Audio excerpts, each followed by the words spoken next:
I joined up with Ronnie and his band. It was basically Elf in the beginning on the first record. And we had some fun in the studio because the drummer was so eccentric. The drummer, when we did the first record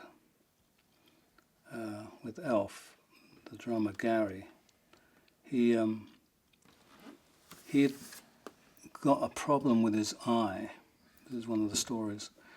And he went to the doctor going, I've got this big problem with my eye, what shall I do? And the doctor said, look, I'm going to give you some ointment to put on your eye. And but you have to keep it on. You're going to be blind, temporarily blind in the eye for a week.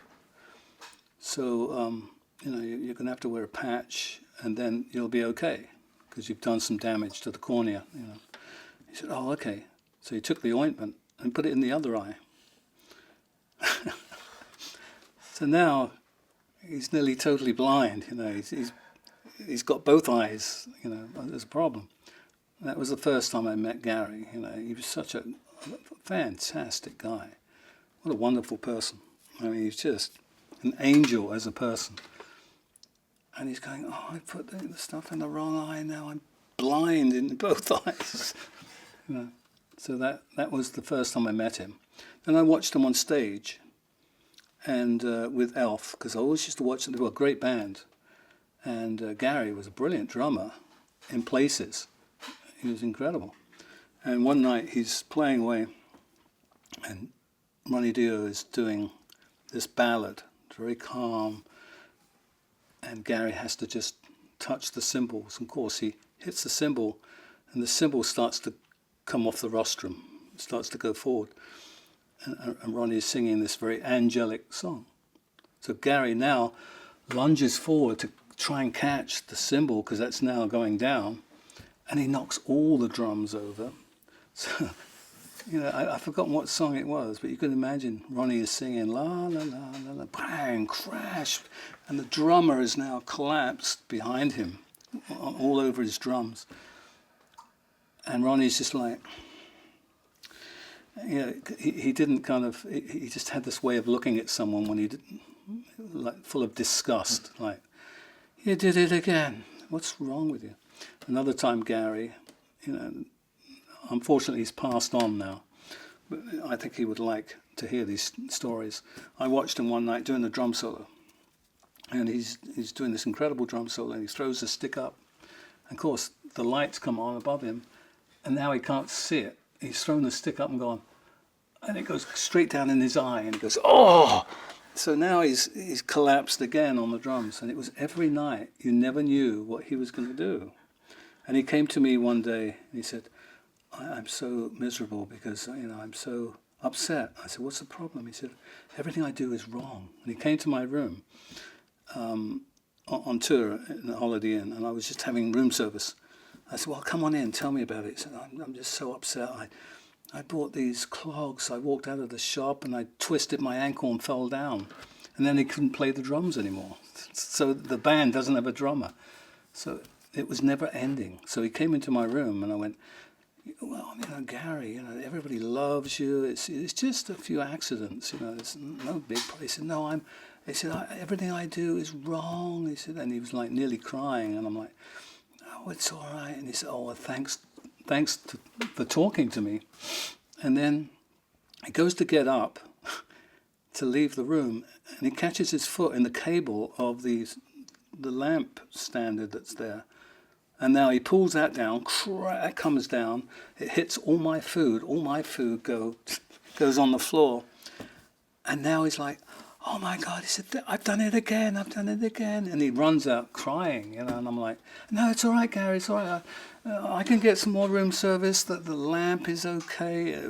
Everything was smashed. It was like, so it was, and the next time I saw him, which was years later in Hammerheads in Long Island, and he liked that story. And I saw him because I went especially to see him because I knew he was coming to town to play with a different band. And he couldn't speak because his jaw was wired shut. And I went, what's that? He said, I can't speak. And I'm like, well, what happened? He said, and he managed to tell me the story. He said, some guy thought I was somebody else, and he came in and beat me up. Somebody had come in and beaten him up, and then gone, well, you're going out with my girlfriend, and he wasn't. He got the wrong guy, but because of being beaten up, he had to wire his jaws shut. And I'm like, poor Gary. My God, it never ends. And we'd be in the studio with Gary, doing the Rainbow record. And then Gary would put on the headphones, and he would learn the song. And we're playing away. And one of these things would be playing the drums like this, and his headphones would start to move. And he'd be trying to keep them on. Of course, halfway through the record, bang, crash. They'd fall on the snare, and we'd go, what's going on? Stop. Oh, I'm sorry about that. So in the end, he had to put the headphones on, and they were taped. They taped his head up so they wouldn't fall off. So he's now got headphones taped to his head with gaffer tape. That was really funny. And then we go, okay, Gary, count it in. And he go, okay. And he was always a very nervous guy. And he'd go, right, 1, 2, 1. And he'd stop, and we go, what? He goes, oh, I thought someone said stop. I thought I heard someone say stop. We go, no one said stop. Oh, okay, sorry about that. Okay. Of course, then he'd go, right, 1, 2. And we go, what? And he'd go, I just forgot what came after 2 for a second. He said, no, okay. He was that nervous in the studio. And it was hilarious. I mean, I was just hysterical, crying, because every time he could not count the band in without it being... Yeah, he was playing away another time. He was playing away, and halfway through, he just stopped. And we went, what are you stopping for? And he goes, someone told me to stop in the headphones. I was like, no one told you to stop. I said, I thought someone said stop. So it was brilliant stuff, I mean, it was Monty Python. It was great. I loved it because it made the whole, sessions much more relaxed. So we used to edit a lot with him, but he would do these fills,